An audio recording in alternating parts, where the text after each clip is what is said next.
This is more of a rant, friends, and I keep seeing this thing around the internet, right, about how AI is going to watermark things, yada yada yada. Well, here's the thing, right? And don't take this wrong, and you might, and that's okay. But maybe you learn how to write, you ain't gotta sweat it. And here's what I mean by that: I don't have a problem with people using AI for like titles, SEO type of stuff, descriptions, summaries. That's cool. I get that. But the problem is, so many people are taking complete works, claiming it as their own, saying that they wrote it and they didn't. Even in the tarot community, I see it all the time. How do I see it? Because I'm an editor of a magazine. I have a publication called Written Tales, and I do a lot of poetry, flash fiction work, things like that. So I'm reading stuff all the time. You can just pick up on it, right? And the thing is, AI is not really intelligent at all. What it does is like a predictive model. It takes a word and then estimates or guesses the next word in sequence to basically say, this is what it should say. So it's not smart. It's just really advanced pattern recognition is what it is at the end of the day. So the issue I'm having is that you cannot watermark text, not the way you think it is, because every single letter has an ASCII code. ASCII code is a numerical value, so A, B, C, D have a numerical value associated with them, even a space, even a blank, any character at all that can be input into a file has ASCII code. So you can basically calculate those together and say, okay, this line equals 333, and that's all letters I see with spaces included, therefore there's nothing there. What it's talking about is it's going to take the sequence of words based off their AI algorithm and the key they have, like with Claude, for example. And based on the output, they'll say, yep, that was ours because our digital signature. It's like a fingerprint. And what it is it's all the fillers they put in there. So they know how they output stuff. Like I'll tell you how to check. When you look at text, you're going to see so many adjectives and adverbs being used all the time. You're going to see em dashes being used. You're going to see sentences broken down into fragmented sentences. You're going to see things that just doesn't make sense in English. But that's how AI works because it's trained on different text and it doesn't know what's a good paragraph or not. Now, I've seen some stuff that's written that's pretty decent, but at the end of the day, you have to edit it anyway. So if you really don't want to have your stuff watermarked by the sequences of words being output, which means heavy filler words, heavy adjectives, heavy adverbs, etc., then take the output and rewrite the goddamn thing. Don't cheat, don't say it's yours because it isn't. So if you do that, then guess what? There's no watermark because you restructured it to your own taste and your own voice. This is the problem with AI, right? It can't really write very well. Have you ever noticed you have a prompt and you give it something and then you have to ask like 25 million fucking times, hey, that's not what I'm looking for, because it doesn't know. It's just doing off sequences, is looking within the context window to find the next sequence to predict what you want it to say. So again, it's not intelligent. It's just pattern recognition. We've been doing this shit for years in the data mining world, Now, maybe the military has advanced stuff. I'll tell you something right now. Whatever it has, you're not going to own the public sector.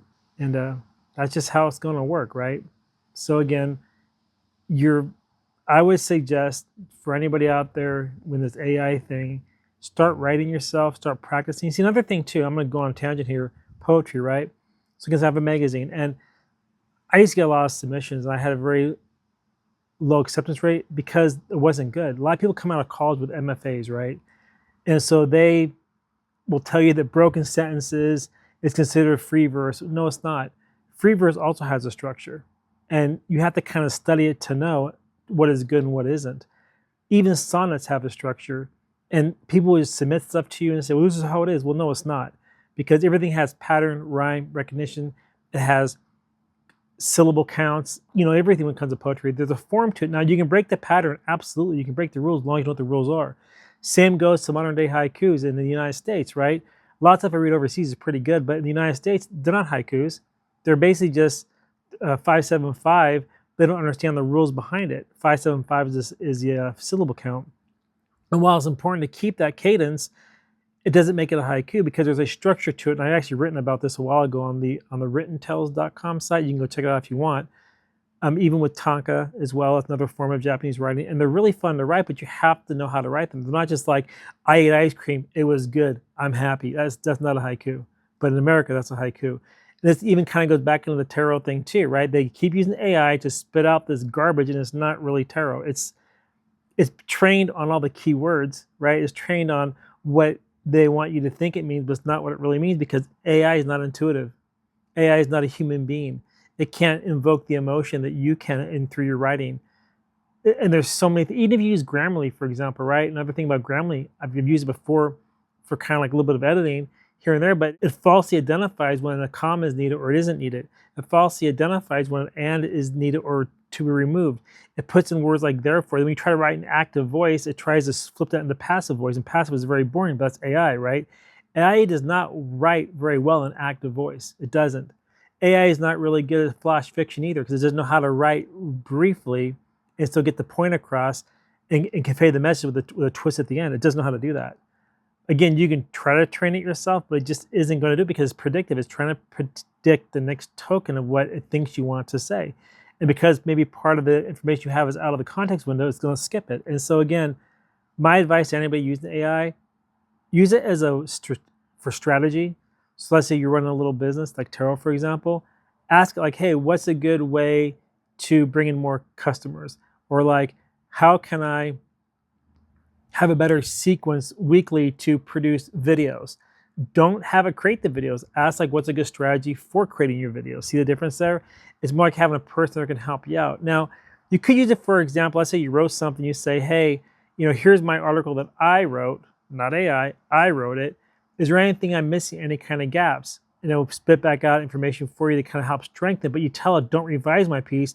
Explain to me where the problems are at so that you can then make a decision whether to edit or not. But the problem with that approach too is what? You just train the AI on your text. See what I'm saying? So it's kind of a no-win situation. Again, if you want to use AI for titles, I say go for it because titles I used to all the time write titles and stuff for the magazine. It's a real bitch, right? But if you want to help it to come up with like maybe better titles that would give you better click-through rate, that's one thing. Or if you want to use it for like subtitles or like even summaries. But a lot of times too, if you're reading a piece of work, you can kind of get the gist of it. You don't need it for that. I mean, you really don't need AI. I mean, maybe for a summary, if you're trying to get something to maybe say like, to get somebody to bite and hook to come back to the site to read what you have written, and the summary's gonna be seen on social media. Maybe you want to use AI to help you with that. You can say, hey, this poem or this tarot reading or this medical device, whatever it might be, is about this, and the other thing. My title is this. My subtitle is this. My summary that I'm thinking is this, but I want to switch it to where it'll entice people to create a curiosity gap to get them to click. What you're doing is you're not having it write anything. You're asking it to kind of give you some advice and guidance, and you'll take its output and you will not copy and paste it. You're going to say, okay, well, based on this, do I want to use it or not? Or can I clean it up a little bit? How can I blend it into what I have to say? That's how you should be using AI, not having it create for you, because when it creates for you, you become dumbed down. And then you forget how to do it yourself.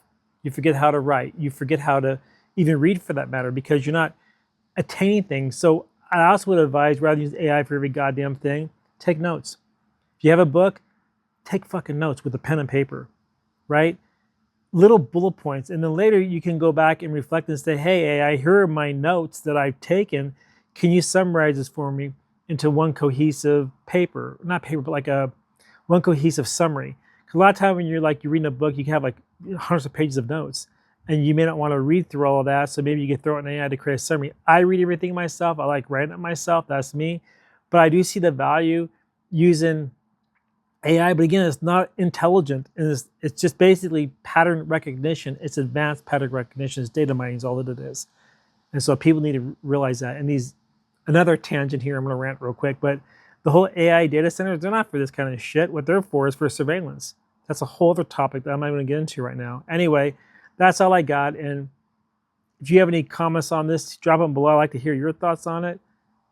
But yeah, just be careful and stop using it as a crutch. Practice writing, get good at writing, and then use it more for like an editor if you want to. Because these days, nobody's really hiring people for editing anymore, which is a shame because when you hire an editor, we see things a lot more than AI is ever going to see because it's just trained on text. We're trained on actually hands-on doing it, right? Anyway, that's all I got. And and actually, if you want me to do a reading on some kind of cultural topic or anything like that, let me know in the comments. Just drop us, hey, Kev, do you mind doing a reading on this? I'm kind of interested in what the energy is. I don't predict futures. Like I've always said, I read energy of cards. I don't fortune tell. I'd be more than happy to do that for you. Anyway, until next time, see y'all. Bye.